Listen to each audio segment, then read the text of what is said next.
Good afternoon, ladies and gentlemen. Spicy good afternoon. Welcome, one and all.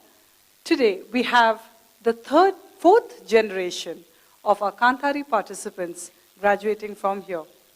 The last 3 years, they have spread the seeds all over the world, across the world.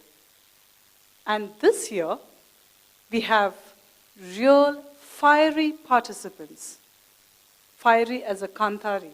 And what exactly is a Kantari?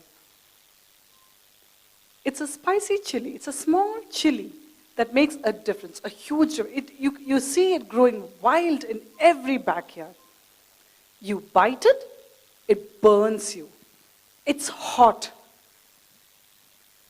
And this batch is as fiery, and they are all set to go out back to the community and to challenge the status quo.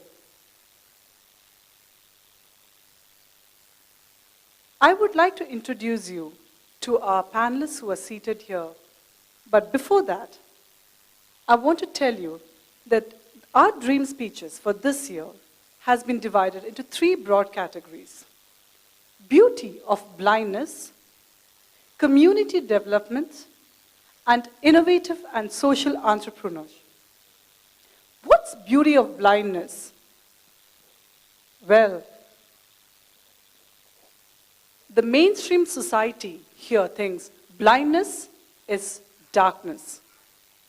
Let me tell you, ladies and gentlemen, I've been working here for the last 2 years, and I can tell you, if people think, or people do say that still, that blindness is a disability, but I can tell you, I am more disabled than my sighted colleagues who are working here. Right now, if I see Tayo raising his eyebrow, I can get distracted. But you will never find a blind colleague sitting in a meeting. You would never find them getting distracted. You would find them focusing on a project or a meeting. They do not get carried away. Once they are given the skills and they have gained their confidence, and they have taken their lives in their own hands, then they can do a lot towards the society. And now, I would like to introduce you to our panelists who are seated here. Dr. J. Devika, an associate professor at Center for Development Studies, Kerala. Her research interests include the history of gender, social reformism, development and politics in Kerala. More recently, her work has been bilingual and has addressed contemporary issues, bringing to bear her training as a historian in understanding them. Her publications in English include Engendering Individuals, the Language of Reforming in Early 20th Kerala, and New Lamps for Old, Gender Paradoxes of Political Decentralization in Kerala, and several journal articles. She also provides political commentary on contemporary Kerala on www.kafla.org. Please give her a big round of applause. We welcome you, ma'am. We have Shri Ram Kamal. He's a brand consultant and project director in India for TGP and SCG, Strategic Consulting Group, London. Ram is the founder trustee of Chakshumati, Kerala's first and only active assistive technology-based empowerment center for the blind. Chakshumati has filled the big gap of digital enablement within the community and developed reading habit. Before Chakshumati, Kerala had only less than 4,000 braille books for the 4 lakh community. Now with Chakshumati, the community is opened to over 1 lakh books in Desi which can be read or printed with braille, listen to it as an audiobook, or read as a large format screen or print book for the low vision. Clara, well, unfortunately, she was not able to board the flight due to the storm and rain in Germany, so she missed the flight. We were supposed to have her over here. She should be, or in all likely, be here tomorrow. Now we have, please give him a big round of applause, by the way, Ram Kamal. Welcome you, sir. We have Shri Manoj Kurian, who has 18 years of experience working for the National Association of Blind in Kerala. He has been working collaboratively in a diverse and multicultural environment. He's been involved in development and social work for long. He is instrumental in advocating and lobbying for persons with disabilities. We welcome you, sir. And now, we have a lioness in Kantari. An amazing woman with an amazing voice. And she, ladies and gentlemen, is none other than Mary Nyasiri Inzofu from Kenya.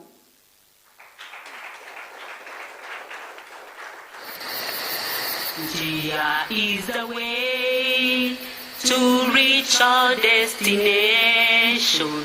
NJIA is the way to help us to survive.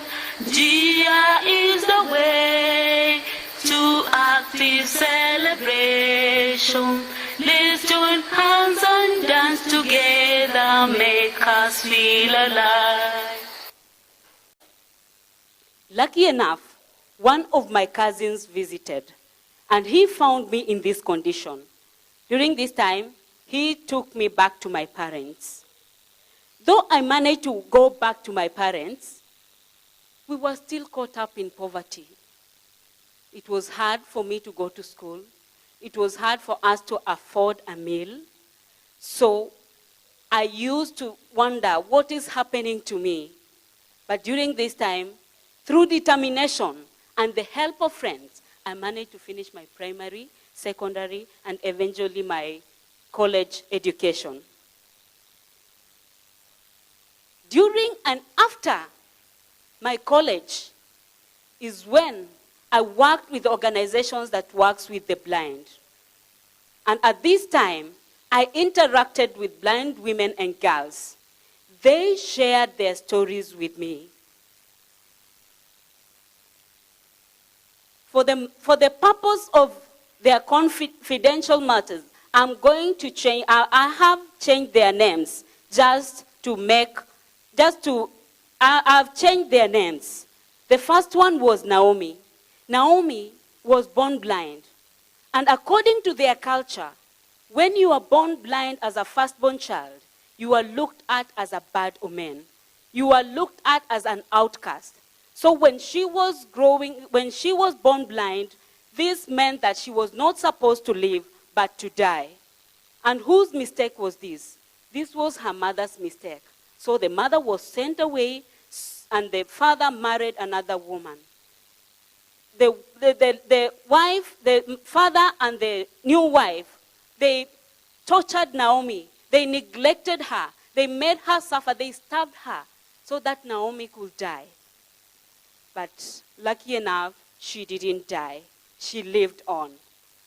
But during this time, she underwent a lot of pain, suffering, agony. She didn't know exactly what to do. It was only when she was 18 years old when a neighbor introduced her to this organization that was working with the blind, where she started receiving her support. The next one is Esther. Esther was born in a good family. But this family never accepted Esther as a child. Why? Because she was blind. They were ashamed of having a blind child. They never felt like this is a child. They hid Esther for all of her days. And the funny thing is, when Esther tried to ask the father, because she will always see the siblings go to school, and ask the father, Father, when am I going to school? The father will always say, Esther, there are no schools for the blind. And if there is one, maybe it might be far, far away, and we cannot afford even to be in this, to pay for you to be in this school. So Esther grew up with a passion wanting to go to school, but nobody cared about her. To make the life worse for Esther, she was married off at age 12, as young as she was, to a man as a third wife. This man really tortured Esther. Esther was abused sexually, And she was not supposed to raise her voice at all. And every time she tried, she was told, "You are 100% disabled. What can you do? What else can you do in this world except fulfilling my sexual desires?" This was too painful for this young girl. It was really painful. But lucky enough, after 2 years of this marriage, there is a friend who knew about the organization that works with the blind and introduced her to this organization, and she started receiving her support. In these stories, we see women who are marginalized. And not only marginalized because they are women, but also because they are blind. They are discriminated. This is what changed my focus. At first, when I was going through my experience, I always felt like I want to work with women so that they should not go through the same thing I went through. But after meeting and my experience with the blind women, it made me feel that now I think my focus should change and I should work with blind women who are double marginalized. After this time, I worked in an organization of one of the 2010 participants of Kanthari, that is JOSEC, who works with the blind and the deaf and the dumb to empower them through microfinance. This is when I got to know about Kanthari. He introduced me to Kanthari. When I came here, I always wanted to work with blind women, but I didn't know exactly how I should start, how I should go about it. But today, as I stand here, I can really tell you that NJIA organization is going to establish a center where blind women and girls will be trained in livelihood skills. By this I mean, we will start by small-scale farming, like vegetable and fruit farming. We will also engage in handicraft. We will also work to empower the blind women. We will do poultry keeping. And also, because they suffer discrimination and violence, we are going to train them in skills, protective skills that they can use to protect themselves when they are in danger. And for the young women who wish to continue with the education, that is the young girls, we are going to prepare them for higher education. By this I mean, we are going to train them in computers so that when they come out of this center, they will be ready to go for their higher education while they are self-reliant. With this NJIA project, I'm very sure that so many women, blind women and girls, they are going to get power over their lives.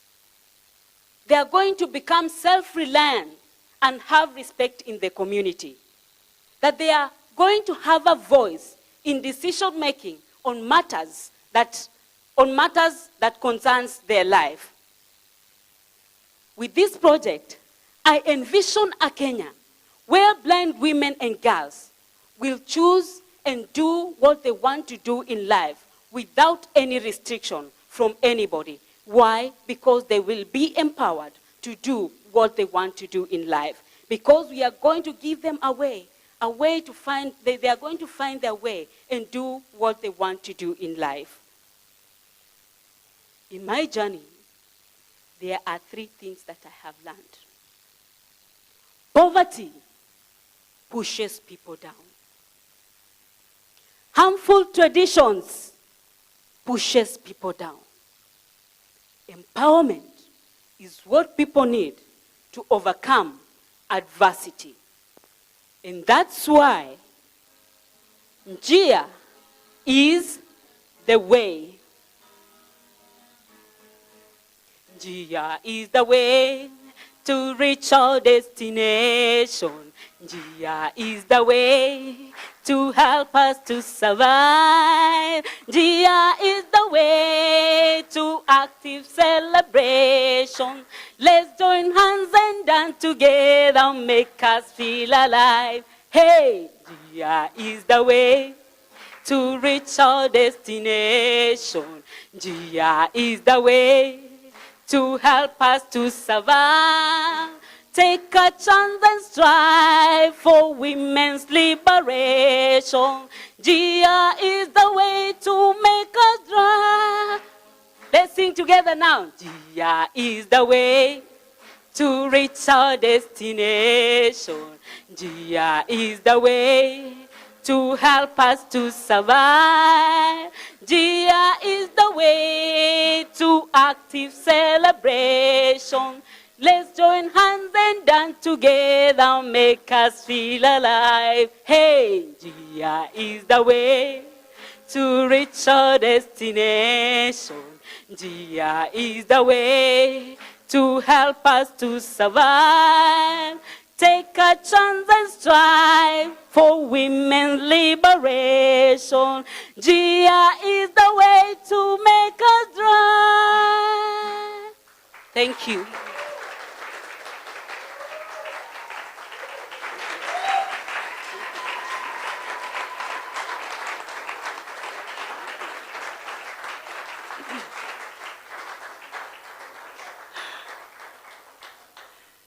And now we have a 15-minute question and answer session by a panelist and a 5-minute question and answer session from our online panelists. So who would like to? I'll leave it here.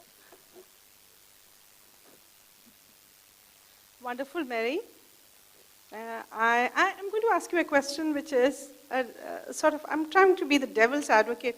Your presentation was great. It was really, really empowering. The presentation and have itself was... respect. Back in Kenya, I'll be working with blind women and girls to empower them with livelihood skills and computer training. When you grow up as a small child in a family where everything is given to you, it is very hard for you to understand that in the other parts of the world, there are people who cannot afford even a meal a day. That there are people who cannot afford even a tablet when they are sick to relieve their pain. That there are people who cannot afford to pay for their school fees when they need to go to school. This was my childhood life. But when I was 11 years old, my father lost his job. During this time is when my challenges began.